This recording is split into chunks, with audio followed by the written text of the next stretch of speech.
Julian Phillips. Flimsy Windows Creative. POG 777 at inbox.com.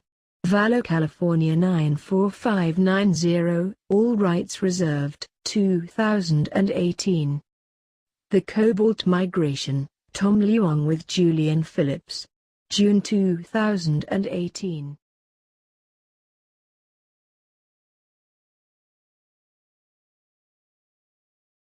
The matron's right hand, slender brown fingers and a woman's curve to each gently perfect digit. Her forearm and fingers formed an image, shape or hand sign, recognized by the computers at their Yellowknife settlement. Similar to American Sign Language, and certain communications with chimpanzees and baboons, she could control many common computer functions in this way alone. The motions and actions of her beautiful hands were recognized by visual scan programming, coded to her body. For this session, matron was now counseling Barissa Corso, at the year 2079 AD, Mars. The system archives and data records could be accessed with a wave of Corlari's hand, given her goals, like a wizard or magician amusing a child. Matron enjoyed the illusion, but in private when nursing her brandy and merlot wine from Earth, the sadness was to realize it was no miracle at all, but only cold, dead, lifeless machines, high-tech survival mirrors of all they said and did. My name is Malu Denneker, and I am Cobalt. Malu was the favored daughter of an electronics and radio communications vendor, selling his goods to the government of Japan. In year 1945 AD, the market was lucrative at that time, given the ravenous needs of World War II Asia, and Japan's part in the German Nazi, Italian fascist war against the West and Europe, Africa, etc.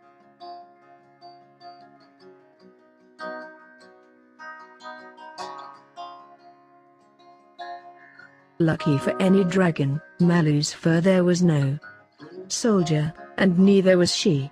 Growing wealthy from sales of radio gear and electronics to serve the war powers, was both successful and survivable, in the shadow of even the darkest wars and many hells of fascist military. World War. Malu walked as if in a dream.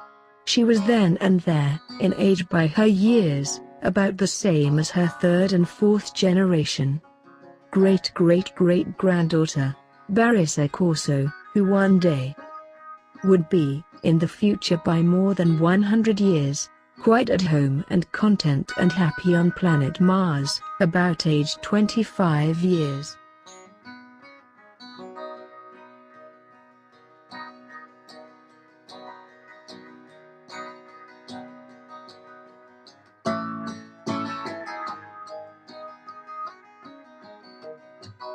So the young woman, of her dark hair, straight and black, her almond eyes of Asian legend and mystery, a porcelain doll, but not fragile, also the lusting dream of men she met, or who knew her in courtship, or even strangers, who could not but help themselves except to find her very beautiful. Malu Tanaka walked exactly 172 footsteps for each half block along the street saw her hometown village. The street had no name, but the village or town was called Torinoki. Only the locals and elders called it that, and it was of course very old. Later the town was given another name after the war, and the other war, and then after the other war before that, and after the other war was over as well. As a child, about year 1930, Malu may certainly have wondered about wars and military.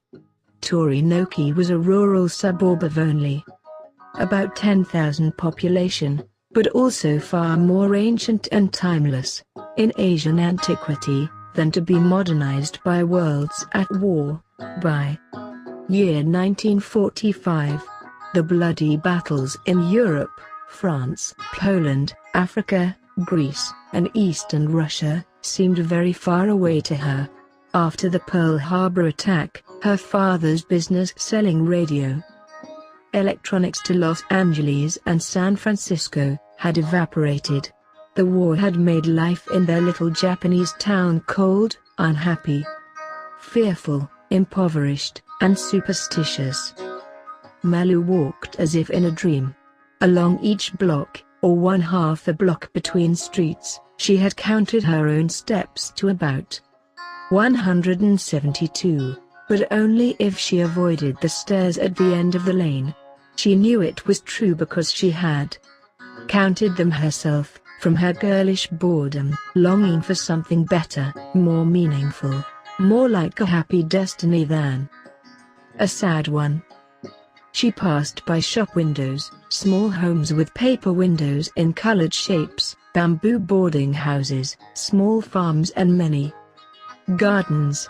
Beneath the trees, warehouses surrounded by tractors and vehicles, tiny pathways of stones, beneath canopies of trees and decorations.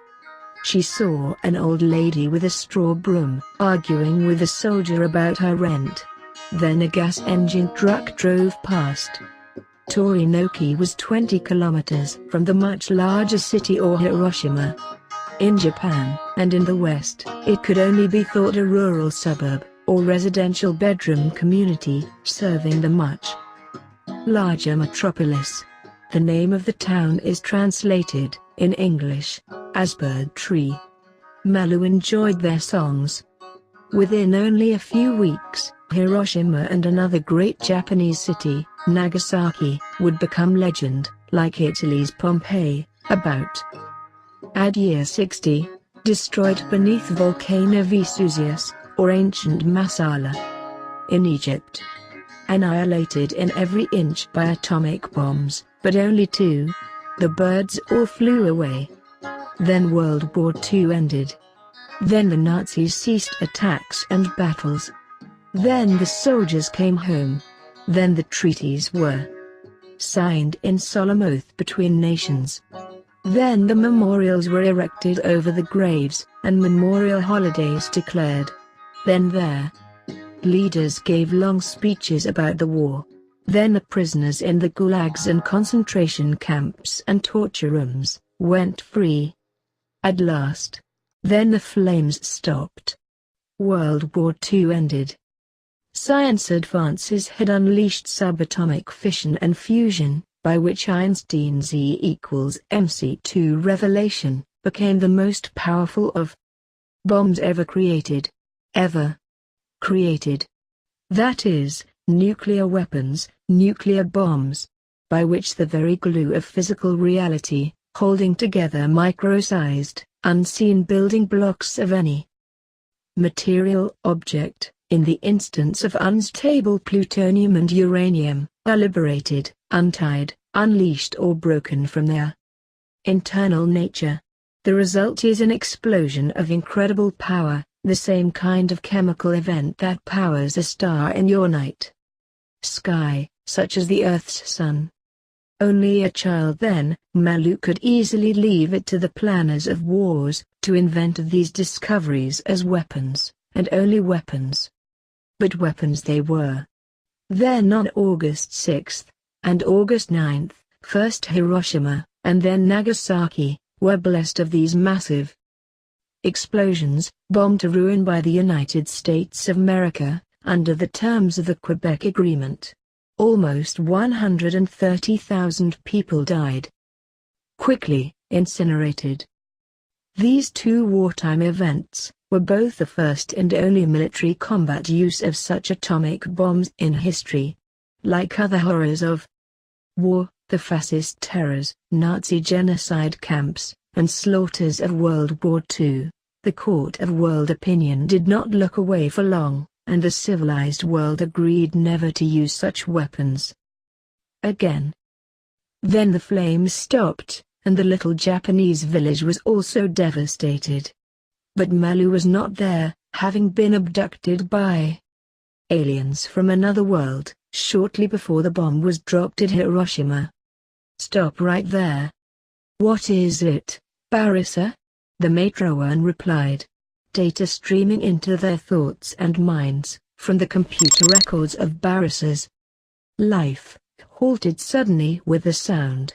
Like a 130-year ripple in a timeless vacuum of people and events and souls, Malu's story unfolded as images, photos, video clips, or historical documents and official records. The conference room at the Yellow Knife Center seemed like a bubble of life, on a sea of death and utterly indifferent stones and sands of Mars. Barissa sipped her drink. The soft hairs of her upper lip quivered and caught a droplet of the beverage. There. Life review showing her ancestors was like a trance to her. She could hardly look away. Can we just, take a break here? Matron Kualari? She said. Kualari paused. We only have a few hundred years to go, I guess. She quipped. You understand, this person, Malu Tanaka, is your very distant ancestor, by some 100 years and more. If the record shows this to be true, I can accept it, Barissa replied. But what is meant by the term, abducted by aliens? The computer monitors were paused, frozen on an image taken from public records of 1945 Japan. It seemed idyllic, beatific, more than merely natural, by comparison to life on Mars and the settlements on other planets, or the base on Earth's moon, which was barren, lifeless. And young Barissa, as the matrone knew, though truly a human being in every sense, had never set foot on Earth. Quarrelly now felt a nagging desire for a stiff drink of brandy. You're familiar with the protocols of travel to the moons of Jupiter, and the life at the moon Europa. And of course at Pluto. I'm trained in sciences and technology. But of course, yes, counselor, I know how to live.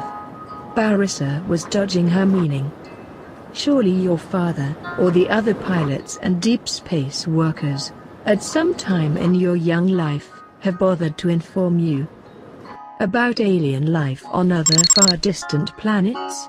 By which we generally mean, aliens? Yes. The aliens. Families of Arcturus. Ancient worlds at the galactic core, the worlds of Hydra, the worlds of Havona, worlds yet unknown at Cygnus, and the Alpha Centauri planets. Yes. The question is about so-called alien abductions. My training only informed me concerning base operations or spaceship emergency protocol, Barissa said. There was no history, or motive, or education about distant worlds. If there was an alien presence, teams would attack, in specific methods, for each of the bases and settlements. If we did not ourselves find us personally in attacking or battles, our regular duties must only be priority, to survive for all. This is how we recognize non-human life. This is how we deal with it. Where and why, from what world and with what olive branch or gift in hand, or 3 hands, or 4 heads and 10 eyes, and no hands, there. Teams neither learned nor taught. And so it never entered my mind, I suppose. Kualari was not pleased with the discussion. To her it was as if to bring out something very ugly in a person's life, like to refer to a past crime, or a distant relative who went mad, or to discuss body odor and how we feel about fecal matter. Mars' newest resident could not be neatly categorized or conform to a preconceived portrait.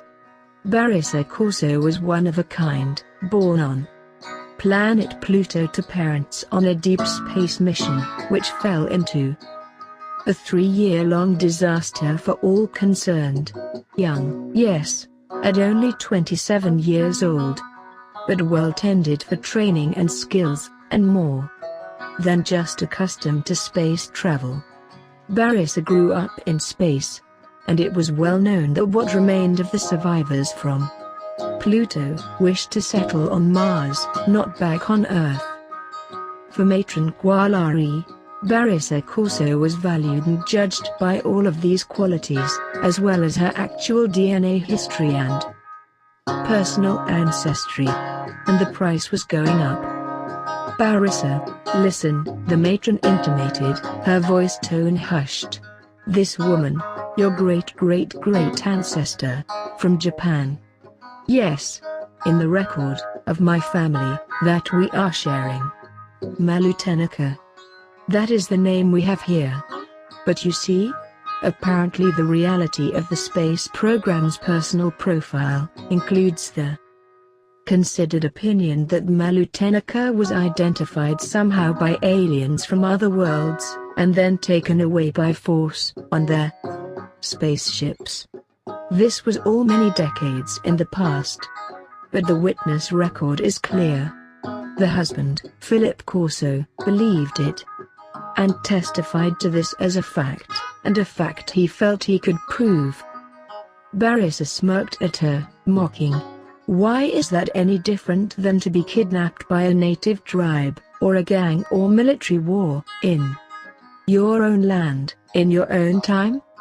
Well, it is very rare, for one thing. And virtually impossible, as well. Barissa finished her drink. Matron, she said. I know what you want me to look at. Malutenica was made pregnant when she was abducted. She was impregnated, as if a male human sperm seed was mated to her womb. Matron smiled and relaxed.